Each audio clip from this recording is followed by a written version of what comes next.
নীলামবাজার কলেজের সম্মুখে ভয়ঙ্কর সড়ক দুর্ঘটনা সংঘটিত হয়েছে আজ। যাত্রীবাহী এপি গাড়িতে ধাক্কা, দ্রুতগতির ডাম্পারের গুরুতর আহত 5 যাত্রী। জাতীয় সড়কে ডাম্পারের দৌরাত্ম্য, ভয়াবহ সড়ক দুর্ঘটনা সংঘটিত করে পলায়ন ডাম্পারের। খবর পেয়ে ঘটনাস্থলে উপস্থিত হয় নীলামবাজার পুলিশ।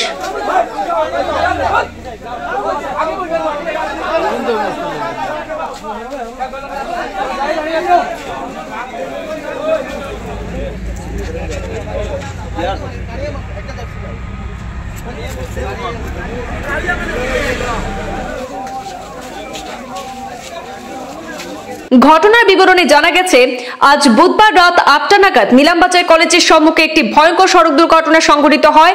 প্রত্যক্ষদর্শীদের মতে, নীলামবাজারের দিক থেকে পাথারকান্দিগামী একটি যাত্রীবাহী এপি গাড়ি যাওয়ার সময় পাথারকান্দি থেকে নীলামবাজার অভিমুখে যাওয়ার পথে দ্রুতগামী ডাম্পার সজোরে ধাক্কা মেরে পালিয়ে যায়। এতে ঘটনাস্থলেই লুটিয়ে পড়েন 5 জন যাত্রী। স্থানীয়রা ঘটনাটি প্রত্যক্ষ করে তাৎক্ষণিকভাবে নীলামবাজার প্রাথমিক স্বাস্থ্য কেন্দ্রে নিয়ে গেলে আহতদের অবস্থা আশঙ্কাজনক থাকায় তাদেরকে করিমগঞ্জ সরকারি হাসপাতালে পাঠিয়ে দেওয়া হয়েছে। আহতরা হলেন নীলামবাজার থানা এলাকার কায়স্থ গ্রামের দুয়ারি ভাগের আলিম উদ্দিন, কালাম উদ্দিন, গৌতম নমশূদ্র, হেলাল উদ্দিন এবং তকিপুরের বাসিন্দা মস্তাক উদ্দিন। এদিকে খবর পেয়ে ঘটনাস্থলে উপস্থিত হয়েছে নীলামবাজার পুলিশ। ঘটনার প্রাথমিক তদন্তের পর দুর্ঘটনাগ্রস্ত এপি গাড়ি উদ্ধার করে থানায় নিয়ে গেছে বলে জানা গেছে।